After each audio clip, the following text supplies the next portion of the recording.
Hello students, Matthew Opitz here, and this is Civilization 4. This is a computer game based around empire building. So why do I have this here? What's my purpose for showing you this? Well, I'll tell you right off the bat what it's not.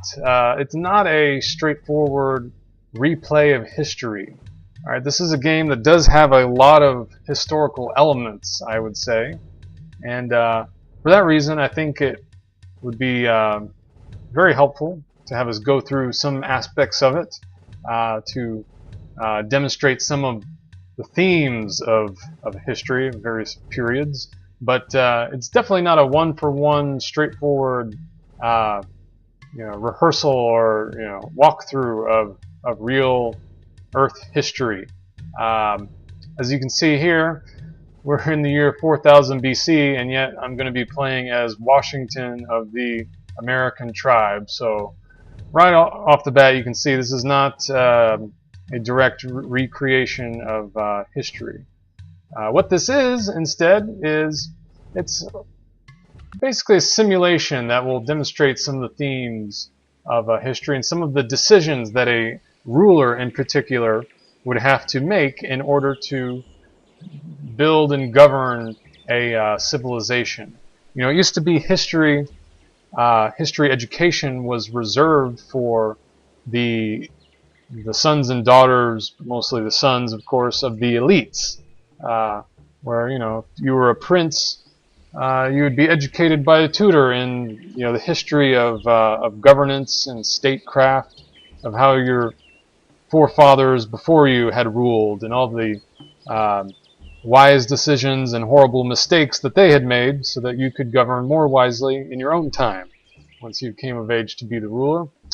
Of course, nowadays we live in a democratic society where we the people are supposed to be the rulers, or at the very least we are supposed to exercise some oversight over the representatives that we elect to be our representatives who will rule and make decisions on our behalf.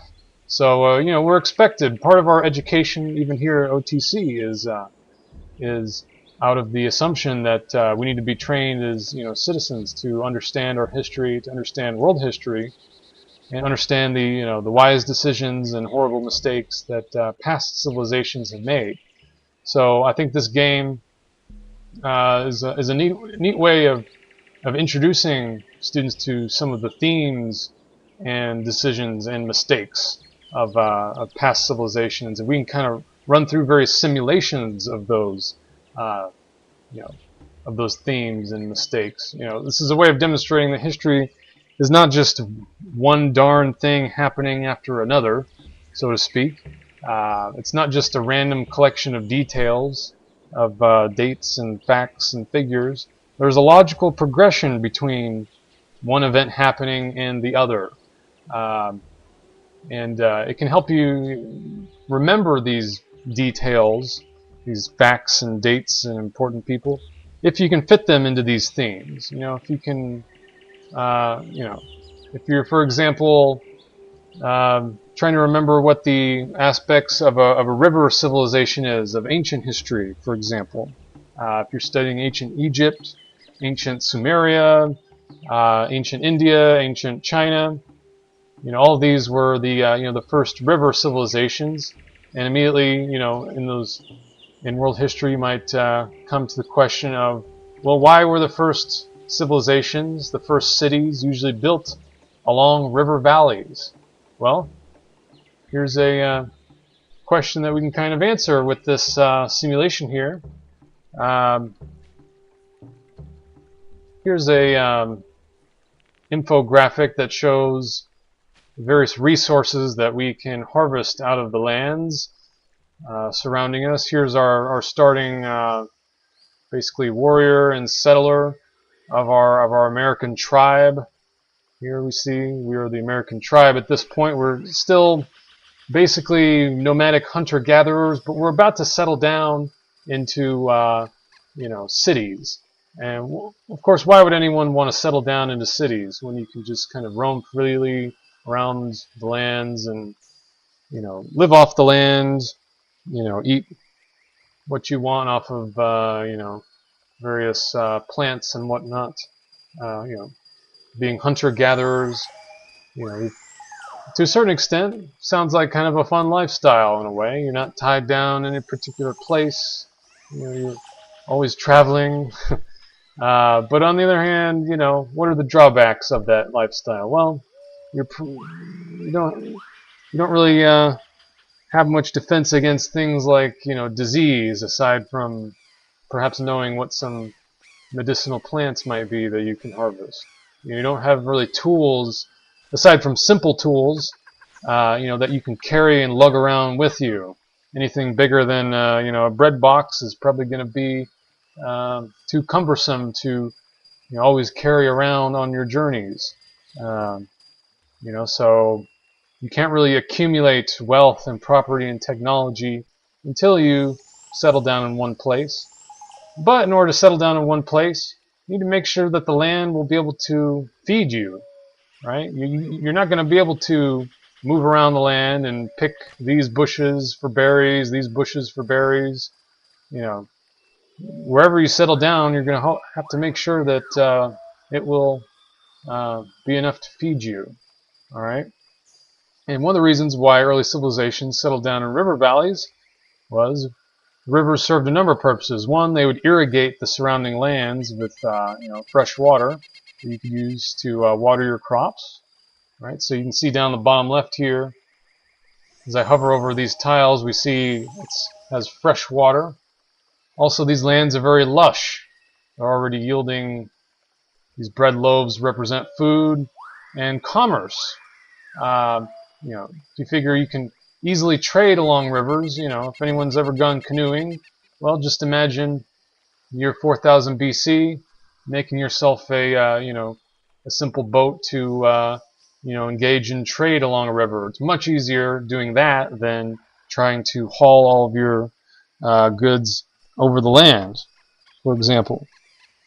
So those are some main reasons why river valleys make a lot of sense for early settlement.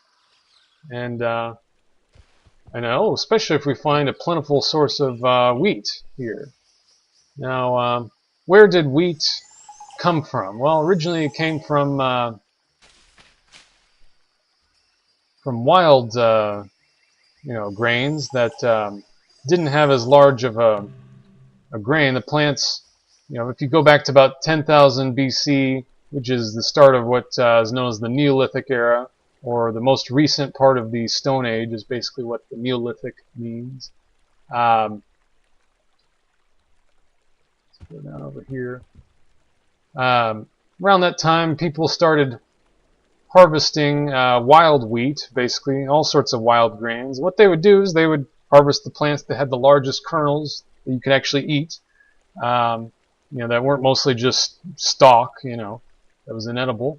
And over time, as people kept harvesting the larger kerneled, plants, those plants got spread around, they reproduced, and, they came to be predominant in certain regions.